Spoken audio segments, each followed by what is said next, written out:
Really quick, if you haven't seen my episode yet on Duke Elder Raven God, make sure you check that episode out. And yes, I always say the Duke's name like that. But don't leave just yet, because this episode is on yet another exciting commander with a very interesting name, let's just say. And, okay, I can't promise I won't be doing any terrible accents during this one, but let's jump into it. So, the commander I'm going to be talking about on this episode is Bhaal, and I believe that's how you say the name Bhaal. B-H-A-A-L is Bhaal, apparently, in D&D. Lord of Murder. And actually, you know, the title is kind of more so what I'm pointing out on this episode, not really the name. Because, okay, really quick, my apologies, but before we get into the actual card, doesn't, like, Lord of Murder, like, if there's a villain that comes to you and says, I'm the Lord of Murder, can you really take them all that seriously? That's just like, if another, you know, godlike figure came up and was like, I'm the Lord of Potatoes. It's like, it's just something weird to claim to be the Lord of.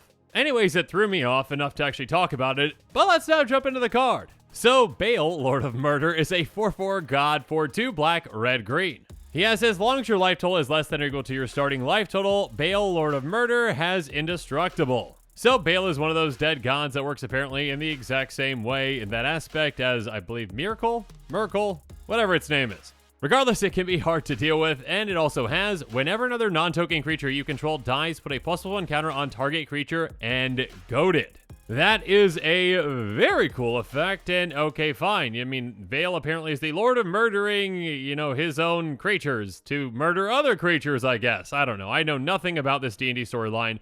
Regardless, just a reminder, goading essentially means that the creature has to attack next combat if able, and it has to attack a player other than you if able. So essentially, by having your own creatures die with Bhaal in play, you are going to make your opponent's creatures more deadly, and also send your opponent's creatures at your other opponents. So if an opponent has a massive creature that everyone is scared of, well, just say, okay, I will get rid of this tiny creature, and then say, massive creature, get slightly bigger, and go swing at someone else, do my dirty work for me.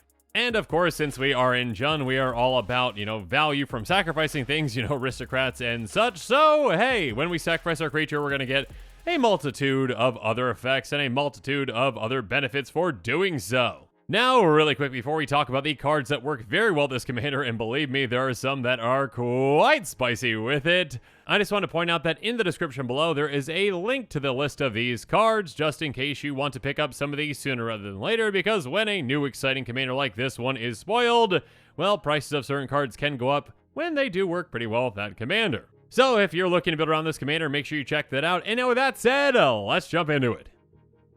First up, sacrifice outlets are going to be crucial for this commander. It's not just enough to have your own creatures in play. You need to make sure that you can actually get rid of those creatures and get that trigger when you need to.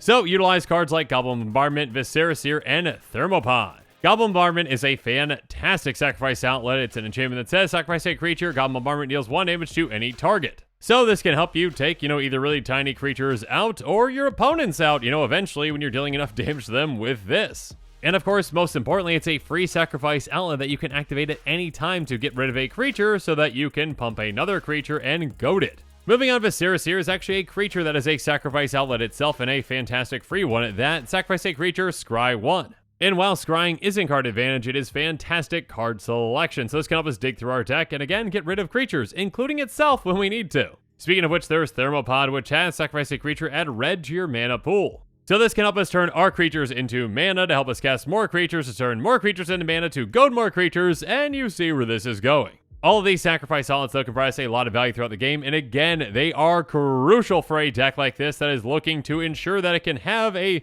pretty much total control over when its creatures die so that you can get that goad effect. And of course, pairing incredibly well with those sacrifice outlets are cards like Reassembling Skeleton, Persistent Specimen, or Tenacious Dead, better known as Creature Fodder. Reassembling Skeleton is a fantastic one, a 1/1 that has pay 1 and a black returned from your graveyard to the battlefield tapped. This card might not seem like much at first, but my goodness can it put a ton of work into a deck like this. Basically, again, when you have that free sacrifice outlet ready, again, let's just say it's Viscera Seer, Cool, for 2 mana, I get to get this into play, sack it, scry 1, and put a +1 counter on opponent's creature and goad it thanks to our commander. And of course, you can keep doing this again, and again, and again for just 2 mana at a time. Slightly less efficiently, but it's still incredibly impactful in a deck like this. Still, we've got Persistent Specimen, which has pay 2 and a black, return it from your graveyard to the battlefield tapped. So again, essentially the exact same thing, but 1 mana more. And then there's Tenacious Dead, which, first up, that is an incredible name. Obviously a reference to Tenacious D. Fantastic reference. Anyways, when it dies, you may pay 1 and a black. If you do, return to the battlefield tapped under its owner's control. This one is one of those, you need to have the mana ready for this. You have to be prepared for it, and if you're not, you might lose out on that trigger. But if you get it, awesome. It's basically the exact same thing as a reassembling skeleton. So yeah, with these, you can get a ton of value out of them throughout the game by getting them out into play, sacrificing them over and over and over again, just for a lot of value. Again, goading, and we'll get to some other things here in a bit. Next up, a skeleton-adjacent creature, let's just say, is Blood-Soaked Champion, a 2/1 human warrior that can't block, and it's got Raid, pay 1 and a black, return from your graveyard to the battlefield, activate this ability only if you attack with a creature this turn. Obviously, attacking with a creature is no big deal for this deck because, yeah, there are going to be a lot of times where we actually want to send our creatures into danger to have them die. So, cool. Why not just attack with something and get this back kind of just like a reassembling skeleton? And then, of course, there is Phyto Titan, which costs a good amount of mana up front, a 7/2 plant elemental for 4 green, so 6 mana in total, but it has, when it dies, you return to the battlefield, tapped on its owner's control at the beginning of their next upkeep. So we can just keep getting this back for free to, you know, keep sacrificing for value and to keep goading creatures. Yeah, these can provide us a lot of value throughout the game. Speaking of which, make sure you are considering creatures that have either Persist or Undying, because you can utilize them multiple times again for sacrifice outlets and for that goading effect. So, Murderous Redcap, for example, is a 2/2, and when it enters the battlefield, deals damage equal to its power to any target, and it has Persist. So, when it dies, if it had no -1/-1 counters on it, return to the battlefield under its owner's control, a -1/-1 counter on it. Basically, again, with a sacrifice outlet, you get to use it twice, and again, with that ETB, you get to ping something twice. And speaking of pinging, well, Flayer the Hatebound is incredible in this deck. It's a 4/2 with Undying that has, whenever it or other creature enters the battlefield from your graveyard, that creature deals damage equal to its power to any target. So, kind of like a Warstorm Surge in a way, but from the graveyard. So, yes, this creature itself can just, you know, come back on its own with that Undying. And on top of that, again, with every one of your creatures coming back, you get to keep pinging things. Or, you know, you can get your opponent's creatures into this as well with something like Puppeteer Click. It's a 3/2 flyer with Persist that has, when it enters the battlefield, put target creature cards from an opponent's graveyard on the battlefield under your control. It gains haste at the beginning of your next end step, exile it. Again, if you've got a sacrifice outlet ready, you can actually utilize, you know, this as well as the creatures that it's getting, essentially 4 times for that goad. 2 for the Puppeteer Click, once the first time and once it comes back, and then once for the 2 creatures your opponents are giving to you so generously from their graveyards. And of course, we've got some more massive ways to get creatures back with cards like Charade, Cauldron of Souls, and if you've got a ton of money just lying around that you want to throw at it, Macaeus the Unhallowed. Charade is a 2/2 that says, whenever a creature with power 1 or less is put in your graveyard from the battlefield, you may return that card to the battlefield at the beginning of the next end step if Charade Shizo's Caretaker is still on the battlefield. I mean, even just with the cards that we've already gone through so far, there have been a ton with just 1 power, and yeah, we can just keep getting them back again and again and again for free with this. Keep in mind that is on every end step, so if you've got a free sacrifice outlet, have fun. And speaking of having fun, Cauldron of Souls has tap choose any number of target creatures. Each of those creatures gains Persist until end of turn. So this can be a fantastic way to at least get all of our creatures back once, and even with a card like Reassembling Skeleton, let's say that only has 1 power, it's going to come back and immediately get that -1/-1 counter on it and die, but that's okay. Because then we get that death trigger again, it's going to be back in our graveyard, then we can pay that, 2 mana to get back into play without anything, so have fun. And speaking of fun, well, at least for you, Macaeus the Unhallowed is a 5/5 intimidating zombie cleric. Yes, it is. Whenever a human deals damage to you, destroy it, but most importantly, other non-human creatures you control get ++1 and have Undying. So yeah, this can get pretty ridiculous as well. And of course, outside of getting creatures back repeatedly, we also have some one-off effects that can be very effective, like Dread Return, Victimize, and Twilight's Call. Dread Return can have us return target creature card from our graveyard to the battlefield, and we can flash it back by sacrificing 3 creatures. So not only can this be a great way to get extra value by getting creatures back, but we can also sacrifice creatures with this for value. Speaking of which, Victimize makes us sacrifice 1 creature to get back 2. So again, a lot of value there as well. Speaking of which, Twilight's Call you can essentially cast with Flash if you pay 2 more, and it says each player returns all creature cards from their graveyard to the battlefield. So with this, you can have an absolutely massive play where you get a ton of creatures back, and so do your opponents, but Just one thing to your opponents. Okay, you know those massive creatures that you might have gotten back? Well, I'm going to sacrifice my tiny creatures that I just got back to make them slightly bigger and to goad them so you can swing at each other. Have fun tearing each other apart. Speaking of which, you can also utilize your opponent's creatures in a different way with cards like Captivating Crew and Molten Primordial. Captivating Crew has pay 3 in a red, gain control of target creature and opponent controls until end of turn, untap that creature, gains haste until end of turn, activates ability only anytime you cast a sorcery. Basically, repeatable threaten, and yes, threatening an opponent's creature can be very impactful in this deck because you're like, alright, I don't like that creature that you have, I'll take it, I will maybe attack with it, cool. I'll also sacrifice it and goad your other creature that I don't like. So I just got rid of one of your creatures and took another out essentially by forcing them into combat as well. Speaking of which, Molten Primordial can definitely help you, especially if you've got a sacrifice outlet as well. It has when it enters the battlefield for each opponent, gain control up to one target creature that player controls until end of turn. Untap those creatures that gain haste till end of turn. Basically, go get 3 creatures, have fun. Speaking of fun, Carter Durmscourge is a fantastic card for this deck, a 4/3 Demon Berserker. When it enters the battlefield, until your next turn, creatures your opponents control attack each combat if able and attack a player other than you if able. This is essentially a mass goad effect that says, hey, everyone attack each other, don't attack me.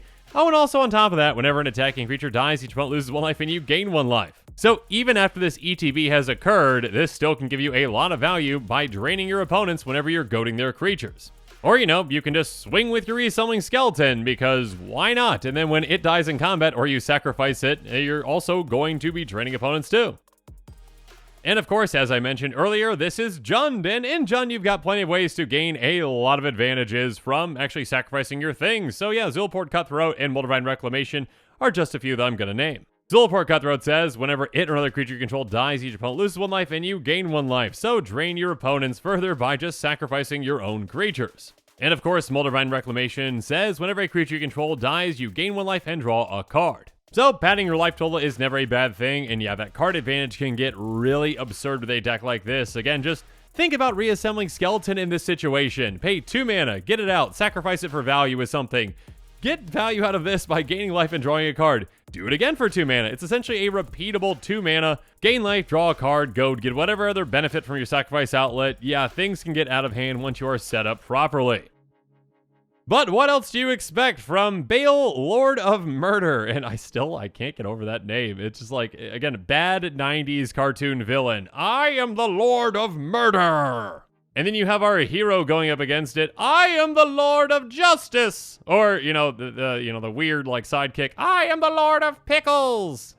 Sorry, yeah, I've done quite a few episodes today, and clearly I'm getting just a little goofy. Regardless, a reminder in the description below if you are looking for that list of cards. The link is there, and yeah, if you're looking to pick up some of those cards, go for it, because again, some cards do tend to go up in price sooner rather than later when players are excited about a new commander, and I do think the Lord of Murder, although the name, again, is quite strange, is quite exciting. And speaking of exciting, of course, spoiler season is just getting started, so make sure and look out for even more quick takes in the future.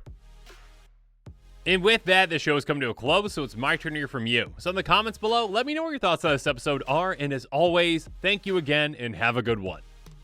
This show and episodes like this one are possible thanks to viewers like you. If you're looking for an easy way to help support this show, make sure that you like, share, and subscribe. Also, hit that bell notification icon so you don't miss any new episodes. You can also go check out our playmats and other merchandise at thecommandersquarters.com. We also have a ton of brand new t-shirt designs in stock, so make sure you check out those as well. Another easy way to support this show is with our TCG Player affiliate links. So whether you're buying a deck or individual cards, you can use this general link right here or one in the description. And the final way that you can support this show is by supporting us directly by becoming a patron. There are many benefits to being a patron, and I truly couldn't do this without all of their support.